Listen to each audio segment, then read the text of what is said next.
Who's Janet? Axel was feeling left out of the conversation. Amy didn't answer, so James explained.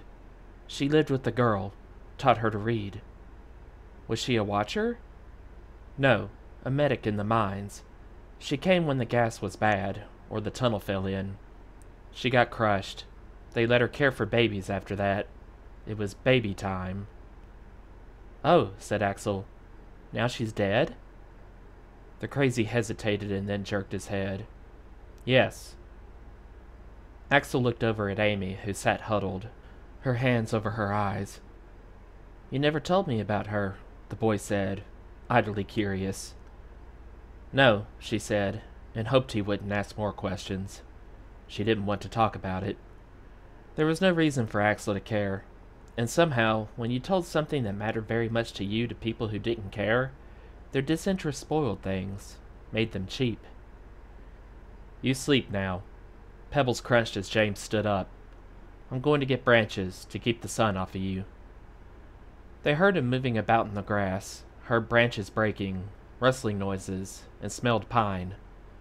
After a time, Amy stretched out again and tried to get comfortable. She slept and woke to darkness and lay wiggling her toes. She felt better. Her toes moved separately again. Her feet had been swollen lumps. Soon she'd be able to run. She tried opening her eyes. Either it was dark or they wouldn't open at all. You awake? Axel whispered. Yes. The crazy's gone. Disappointment mingled with relief. She knew she shouldn't trust him. Did you see him go? I was sleeping too, but he left his food in an old plastic bottle full of water. You think he's coming back? She whispered because he did. I don't know. He almost made a tunnel out of this place. He set pine branches all along the outside. The boy moved closer to her. There's something else, he whispered. Don't get scared or yell or anything, okay? Amy's stomach nodded as soon as she heard, don't get scared. But she said, I don't yell. What is it? There are people out there. At least I think they're people. Where? How close? She almost breathed the questions. I don't know. I just heard them talking and moving around. I can't see anything in the dark. They're probably looking for Elton and us. No, he spoke slowly. They sound funny, not like city people. What did they say? Grunts mostly, whimpering sounds. Amy thought that over. Maybe it was the crazy, James. Maybe he's lost and hurt himself. Wasn't him, the boy was definite. Besides, there are 3 or 4 of them. Somewhere in the darkness a branch snapped. Axel's hand closed over her wrist. Shh. His breath tickled her ear. Minutes passed, and then she heard the voices and understood Axel's confusion. They don't sound like people. Animals don't talk. That's not talking. It's not animals, Axel insisted. More branches cracked. There was a whicker of wings. Birds cried out. There were thudding sounds and hoarse, muffled cries. It sounds like they're hunting roosting birds. Axel sat up and Amy did also, as quietly as she could.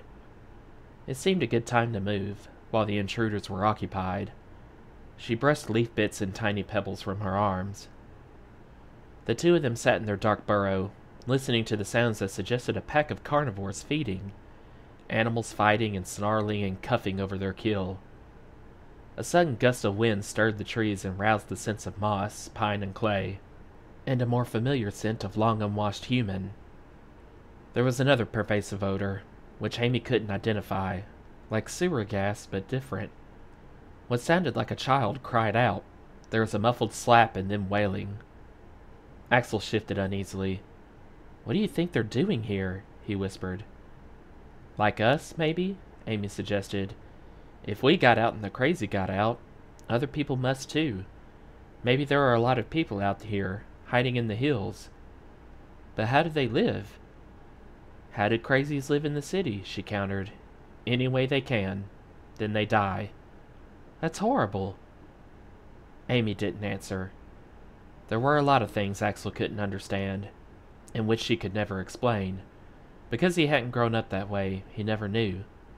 as she would probably never understand his life. A flash of light interrupted her thoughts and made her jump. "Heat lightning," Axel whispered. "It's going to rain." "Rain? How do you know?" The day had been too warm for June, and nightfall brought no dew. Lightning flickered in the clouds, and now and again a low growl of thunder stilled the crickets and the animal noises. As the boy explained, Amy felt her fear fade with excitement. It had been her old dream of seeing rain that prompted all this. She was not going to let go by what might be her only chance ever to see this miracle just because she was scared or sunblind. She put her fingers up against her eyes. When the next flash of lightning lit the clouds, she saw it through slits.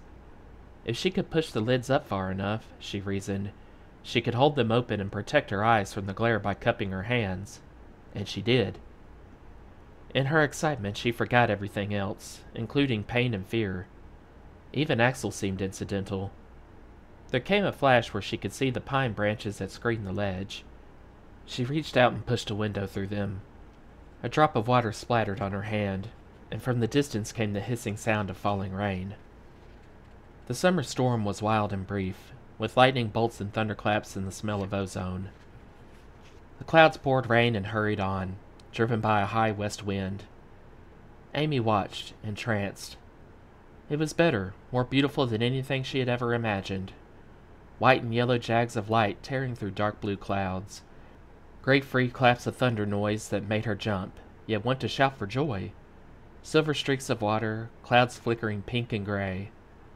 When the rain drizzled out, the lightning lingered, pulsing here and there, revealing the world for an instant before darkness shut it out again.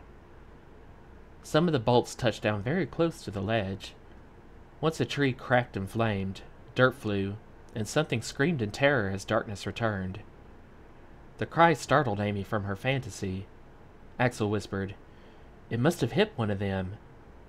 She didn't know what that meant. The light had no violence for her, only beauty. And if all her other dreams about outside failed to come true, at least she had this, the most important one, a glimpse of freedom no authority could ever control. She was sitting there in the darkness, unconsciously staring in the direction the scream had come from, when the sky lit overhead, and Amy nearly screamed. For in the eerie blue light, cowering not 10 feet from her, was the most hideous creature she'd ever seen. Running toward it were 2 more, and both of those wore something white. It looked like a hairball with naked human feet and legs.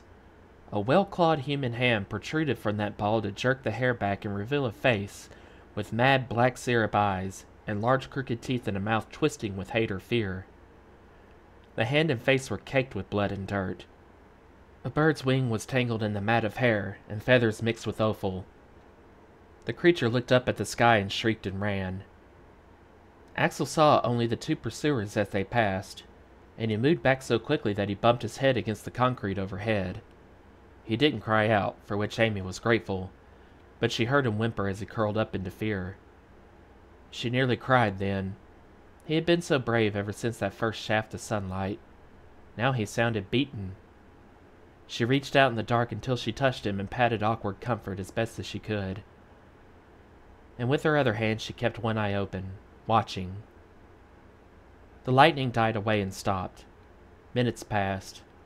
From somewhere to the east came a faint screaming noise, and then that stopped. Frogs and crickets went on singing. Mosquitoes whined around her ears. She turned away from the opening in the pines. The air was cooler now, and she felt Axel shivering. She curled up next to him and put her arm around him and felt comforted herself. Somehow things weren't quite so bad if you thought of somebody else's fears. Gradually, Axel grew conscious of her enough to grip her hand and hold it tight in both of his.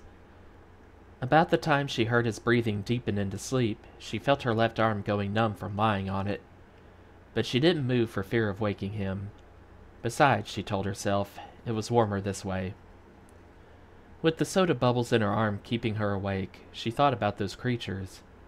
They were human, she was sure of that, even if they didn't look it. Crazies. But on a scale she'd never imagined. Worse than anything she'd ever seen in the city. Was this what happened to you if you tried to live outside?